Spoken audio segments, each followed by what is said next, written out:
In this lecture, I want to talk about nested loops and loop control. Nested loops, loops inside loops. Loop control has to do with the break and the continue statements. So nested loops, just mentioned it. There are times when you want to place one loop inside of another loop. It makes perfect sense. So for example, you might want to count the number of occupants in each house on a street. So what you would do, you would have an outer loop where you step from house to house, and then each house you're inside of, you would count the number of occupants. So I hope you can visualize or understand how that could be a nested loop. Again, the outer loop to go through all the houses, and then for each iteration of the outer loop, each house that you encounter, you would go inside the house and have a loop to count all the people. So that's kind of a little use case when you want to actually utilize a nested loop in C. Here's an example. It looks just like you'd think it'd look, a loop inside of a loop. Really not too complicated. In this example, we're using for loops.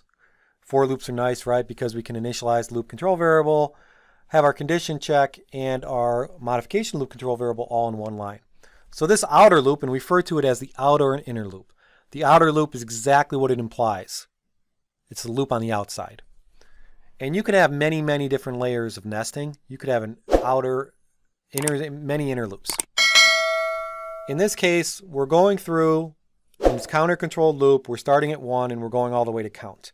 We don't know what count is here. It doesn't matter. In the body of the for loop, we're saying sum equals 0, initializing the sum for the inner loop. And then inside the inner loop, we see another for loop, for in j equals 1. J is less than equal to I and plus plus j. We then say sum plus equals j. We're calculating the sum of the integers from 1 to I.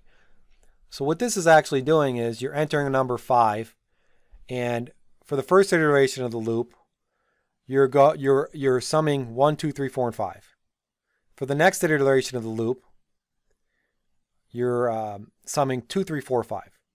For the third iteration of the loop, you're summing 3, 4, 5, and so forth. So inner loops are necessary, especially just based on the use case. Just a loop inside of a loop. Perfectly fine to use. You're going to see it quite a bit. Don't shy away from it. Depending on what you need to do and what problem you're trying to solve, it's often used quite a bit. And to that point, it's not always a for loop inside of a for loop. You can have a while loop inside of a for loop. You could have a do while loop inside of a for loop. It doesn't matter. So in this example, same exact example, except now inside the body of the for loop, we have a nested loop, an inner loop, called using the while keyword. So we're still calculating the sum of integers from 1 to I. We have some initialization outside of the while loop. We have our condition inside the while check. And we have our sums inside the body of the while loop, where we're modifying. That's the loop control variable that we're modifying. So sum plus equals, and then we're modifying loop control variable with plus plus j. So if we didn't modify plus plus j, we would have an infinite loop for the while loop.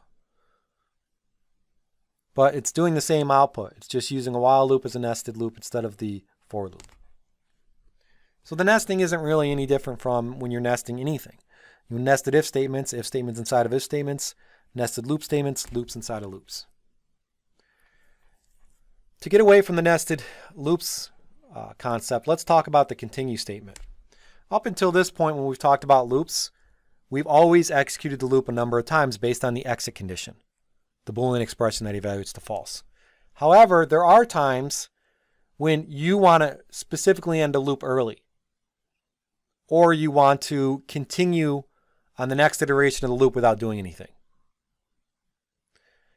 In the latter case, continuing without doing anything, skipping essentially, you can use the current continue statement to do this. So the continue statement in the body of a loop does the following. And first of all, if you want to initiate this, all you have to do is put the continue keyword followed by a semicolon in the body of the loop. But what it's going to do is it's going to basically skip that iteration. So the continue, anything below the continue will not be executed if it's inside the body of the loop. So continue a lot of times will want to be at the top of the loop based on some condition. It's usually wrapped in an if statement. If this happens, special situation, I don't want to execute any of the code in the body of the loop. Just skip this one iteration and check the next time. And again, it's a little confusing because you're skipping an iteration and you're jumping around, but it's valid. And it's a way to do multiple checks. So even though you have your loop exit condition inside your Boolean expression, you can have another check. And that check is not going to jump out of the loop, but it's going to skip an iteration. So it's used again for the case when you want to skip iteration. The advantage of it is you can use continue and it will eliminate a lot of nesting. It will also eliminate a lot of additional if statements inside your blocks of loops. So it can enhance the readability when the statements are very long or you have deep nesting. So if you find you're doing a lot of nesting, you may want to say, maybe I can use a continue instead. Or if you find that you have a lot of if statements that are doing certain things inside the body of the loop, maybe you want to do a continue. Don't use the continue if it complicates rather than simplifies the code. Don't use the continue if you don't know what you're doing. Here's an example of the continue. In this example, we're creating a new enum of type day, and we're saying that the valid values are Monday, Tuesday, Wednesday, Thursday, Friday, Saturday, Sunday. And then we have a for loop where we're initializing our enum to Monday, and we're saying as long as day is less than or equal to Sunday, that's a condition to exit, and then we're saying plus plus day. You may ask yourself the question, how are we incrementing an enum? Well, remember that an enum under the hood is an integer. So you can say plus plus day on an enum, and that's just going to increment it to the next one. Remember, Monday is equal to 0, Tuesday is equal to 1, Wednesday is equal to 2. It's all the order of the list. So perfectly fine to increment enums. In this for loop, if it's Wednesday, we want to skip. We don't want to do anything. We don't want to print. So we say continue. If the day is equal to Wednesday, continue. It's going to skip the print line. It's going to go back up to the top of the loop, and it's going to execute the next iteration. And so it's then going to be Thursday. It's not going to be equal to Wednesday, so it's not going to skip. It's going to go right down and print out it's not Wednesday. So this is a common use case, common example of using continue. Very easy to use. Syntax, just a simple keyword followed by the semicolon.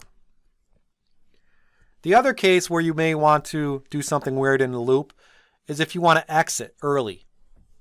So normally after the body of the loop has been entered, a program will execute all of the statements in the body of the loop, and for each iteration, and then it will check and jump out.